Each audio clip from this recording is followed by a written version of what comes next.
Folks, we're coming up very rapidly on the 25th anniversary of the 9/11 attacks. Horrific crime perpetrated against America, thousands of Americans dead, and still a lot of questions. I, for one, am not convinced that the 9/11 Commission gave us all the facts. In fact, I'm convinced that they gave us things that were not true. Now, I don't claim to know what happened, but I do believe we are being lied to, like we have been lied to about so many other issues.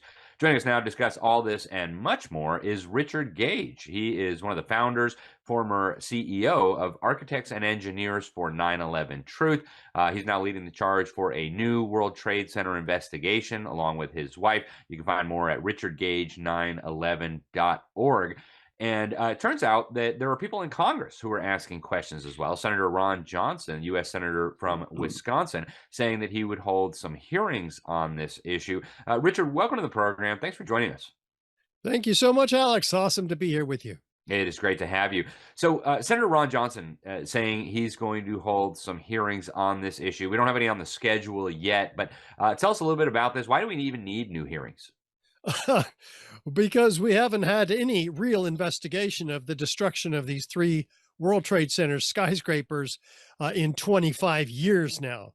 So here at the 25th anniversary, we are very excited to have had a sitting senator come to a 9/11 Truth Conference last year and say, hey, I got a platform. I'm the chair of the Permanent Subcommittee on Investigations. And if you guys want to put together a report for us, then by all means do. And we can have Senate hearings. So we've done that, and we're in the process of finalizing that report now. And we'll be inviting the senator to this conference that we're going to have in New York City on the 25th anniversary again. And we expect him to deliver the a speech, if you will, that like he did last year, and even better because he'll have the report with all the forensic evidence and eyewitness testimony from the 9/11 first responders, from the 9/11 family members, and this is an incredible opportunity for the 9/11 Truth Movement. Yeah, this conference that you just showed, it's amazing, Alex.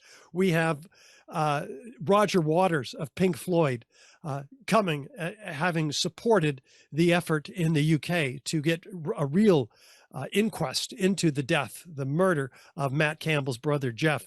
And that's going to the Supreme Court there. Very exciting. We also have Jimmy Dore, who has really come out, like Tucker has, on 9/11. He'll be there speaking to us, as well as Bret Weinstein, who has his own DarkHorse podcast.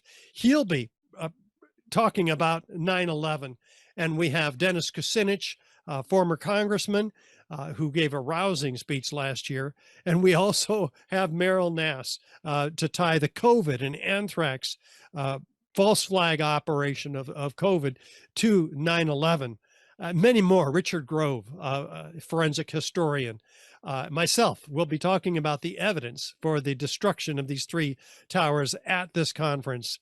This is going to be completely unprecedented. And by the way, early bird tickets are still on sale for like 3-4 days until the end of the month anyway. Very good.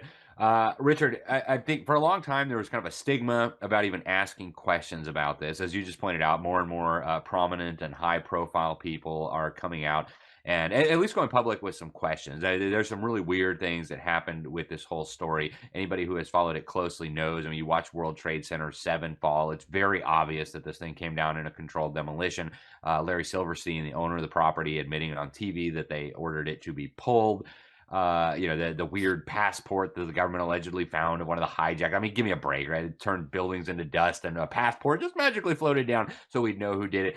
There's some real questions about this, but talk a little bit. I mean, you're not just like some random kooky conspiracy theorist. You founded a group that brought together thousands of architects and engineers saying like, no, this story doesn't make sense. So for the folks who maybe have not heard these questions, give us some of the evidence that led so many of these other very informed and well-educated people to ask questions.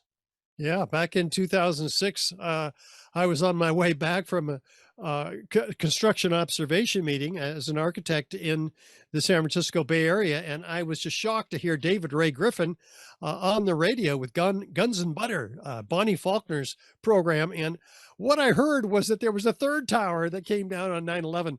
I didn't know.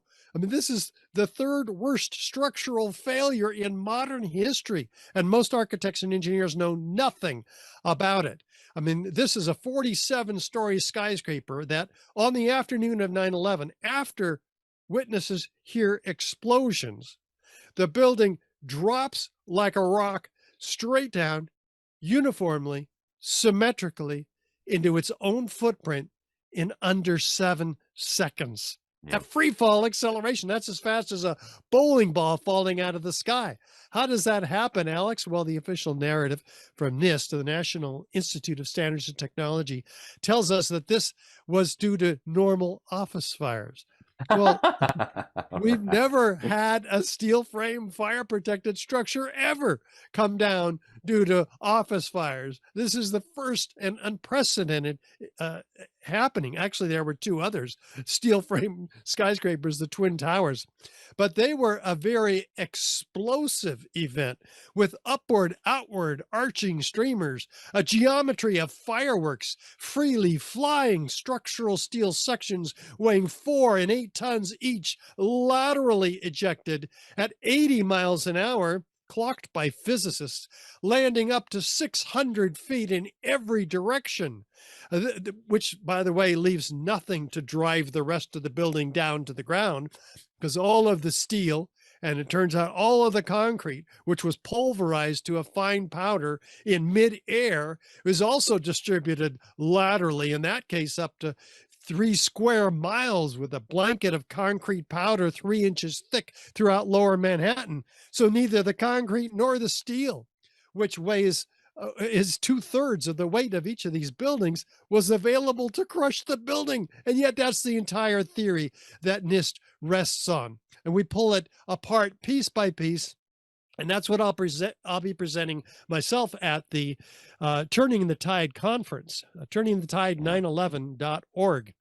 And Richard, we're supposed to think that it's improper to ask these questions, but if you look even at the mainstream fake media's polling, most Americans have some really serious questions. I mean, New York Times, CBS was doing polling on this. They found that 2/3 of Americans thought that the U.S. government was hiding something on these issues. Less than 1 in 4 actually thought that the government was telling the truth. So the reality is most Americans are wondering about the official story. This has been true going all the way back to the beginning. You ask the people of New York, it's just astounding, the numbers.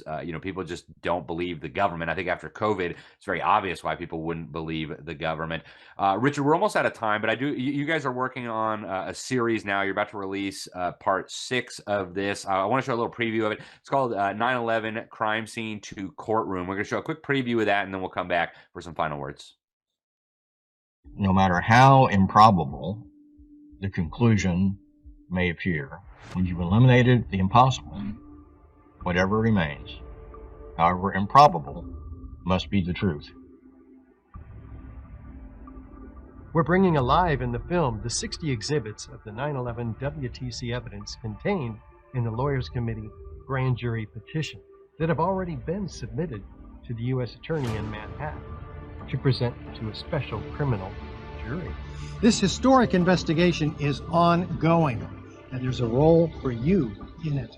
Yes, you can help us bring the real perpetrators to justice. Through this film series, we're bringing together 24 experts in their fields. They ignored any scenario involving incendiaries. Demolition work, you're going to set charges on each floor. The building could not have been brought down by office fires. In other words, all of the interior columns over 8 stories came down, were basically lost at once. I could make out what looked like from a science fiction movie, molten lava, okay? And he paused and said, that'll be coming down around 5 o'clock. We'll be filming these evidence presentations not only for our filings with the grand jury, also as presentations to each of you. We're inviting you to serve as virtual grand jury during each episode.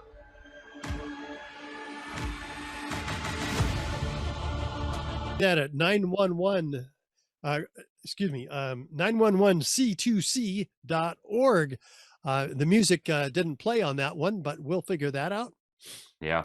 Well, it's a fascinating discussion, Richard. I want to thank you. So your event coming up, that's going to be September 10th through September 13th in New York City. You can find it, folks, at turningthetide911.org if you're in the area.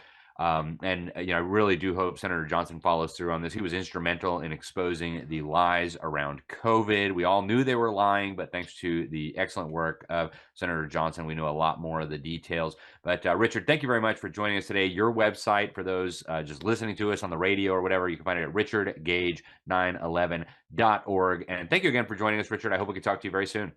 You're so welcome, Alex. Great to see you. You as well. Thank you so much.